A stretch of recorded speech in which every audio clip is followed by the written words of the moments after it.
Hey guys, how's it going? This is Natnator, and welcome back to your weekly dose of creepy pasta. For the first time in the longest time, we've got a creepy story focused on religion, Christianity to be precise. I understand this could be a sensitive topic, however, I will say that the author has done a fantastic job of making religion an integral part of the premise without being either preachy or insensitive. I hope you'll all enjoy it. Also, there was a huge storm going on while I was recording this, so please excuse any artifacting noises. I'll do my best to remove them, but it is what it is. But before we jump into the story, I want to thank the members of the Coven over on Patreon. Shoutouts as always to the Disciples: Tiffany, Backwards D-Dog, Vera Ohio, Teddy Dog, Patrick White, Backerpuff, Bubbly Panda, Occupied America, and DMaster311. Thank you all so very much. Your support means the world to me, and I appreciate you all greatly. Now, as always, turn out the lights, get comfortable, and let the story begin.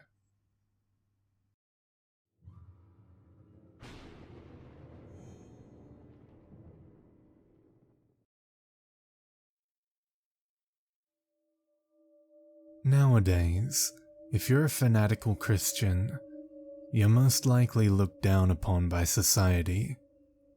People are absolutely disgusted by your ways and your desire to spread your religion to others.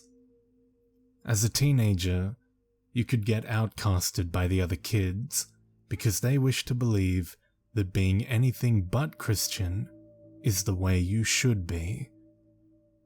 When I was growing up, the popular religious ideas of the public were very much the opposite. I grew up in a very small town with a population of a mere 50 people. Every single individual had a life that revolved around the Christian beliefs, and frankly, to say that any other belief was looked down upon would be quite an understatement. You were treated as an animal if your opinions of religion differed from theirs. Eventually, you would be put to death. Since it was such a small town, murder wasn't frowned upon because everyone had gotten so used to it by now. In most people's minds, if you were putting a heretic to death, you were merely curing a disease. As for my personal opinion on the matter, I was taught that these people who were put to death deserved to die, so it never really scared me or bothered me. That is, until I was the one who was public enemy number one. The worst part is that it wasn't really my fault. I always obeyed the rules of the religion. As a child, I attended church every day it was required, and when it wasn't required, I spent hours in there just praying. If I somehow managed to run out of things to pray about, I would just talk to God. It was a comforting feeling to know that a higher being was looking down at you and keeping you safe as long as you were good. It seemed like a reasonable deal. As long as you are good to him, he will look after you. Though I would spend hours at the church, I still felt the need to pray to God even more. I would pray before every meal and right before I went to sleep. I loved God so much and wanted him to know that I did every hour of the day.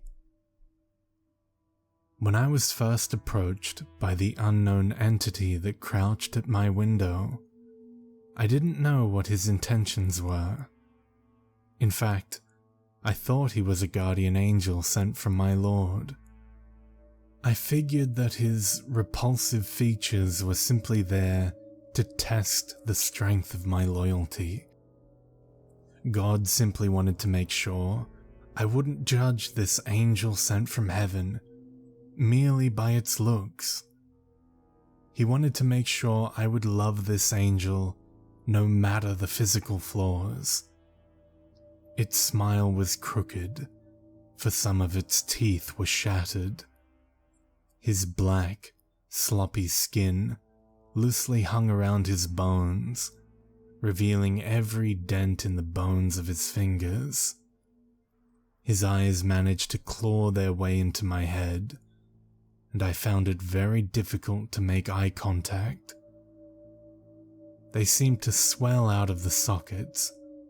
I think they had a problem staying in place due to his skin that seemed to be melting off. The eyes themselves had cracks of red in them, but beside that, they were a thick, milky white. At first, of course, I was frightened, but then I remembered that there was no reason for the Lord to send any harm my way. I was a good child. "Hello, friend," I grinned and stuck my hand out to him. His head slumped onto his left shoulder, and his mouth fell open. After waiting a minute or two, I realized he wasn't going to reply to me anytime soon. "Were you sent by God?" I asked. Instead of using words, he replied with a low, gravelly snarl. The sound unsettled me, to say the least. Chills trickled down my spine, and no other words seemed to be able to escape my lips. He clamped his jaw shut and began to make his way off of my window and back into the shadows of the night that awaited him outside of my bedroom window. A while after, he disappeared. I finally noticed that slimy, murky substance that he left behind on my windowsill. In the morning, I decided that telling my parents would be a terrible idea.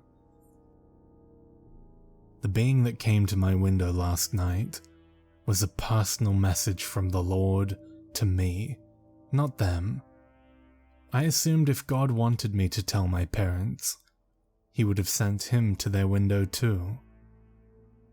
My morning was a typical one. We all sat down to pray, we ate our food, and headed off to church. On the way to church, I couldn't help but continue to focus my thoughts on that creature. Was he there to watch over me at night? And when I woke up, I scared him off? I realized that I may be offending my Lord by questioning his plans. So I pushed those thoughts out of my head and focused on mentally preparing myself for the church sermon that was about to begin. It was as if that sermon was a direct and obvious message from God to me. The entire 2 hours that the preacher spoke, he spoke about guardian angels. He spoke of how those who are good to the Lord will be the ones to receive them. And that's when I knew for sure that God had sent me a gift. The next night, the angel visited me. I was not afraid anymore. I sat up in my bed and gazed at the window. It didn't take long for him to appear. He stood on all fours at my window. Though his skin was dark, he was distinguishable through the night sky, for it was as if his skin was blacker than the night. "Hi again," I said gleefully.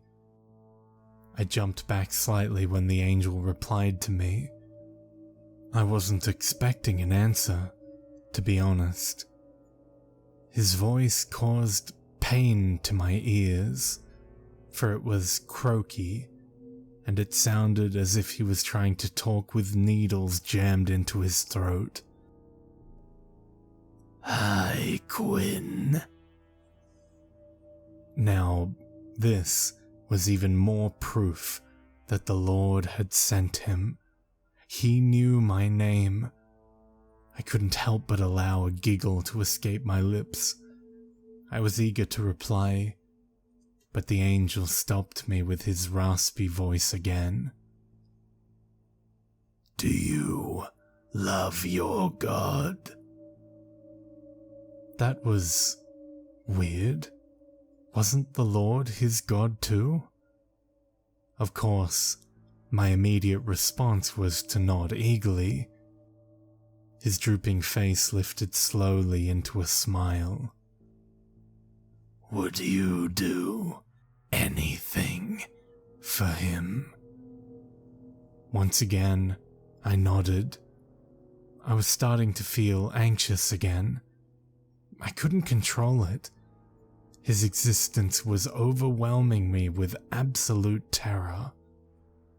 I had a strong desire for him to leave. I felt awful for wanting something that directly went against what the Lord had in store for me. But in that moment, I didn't care.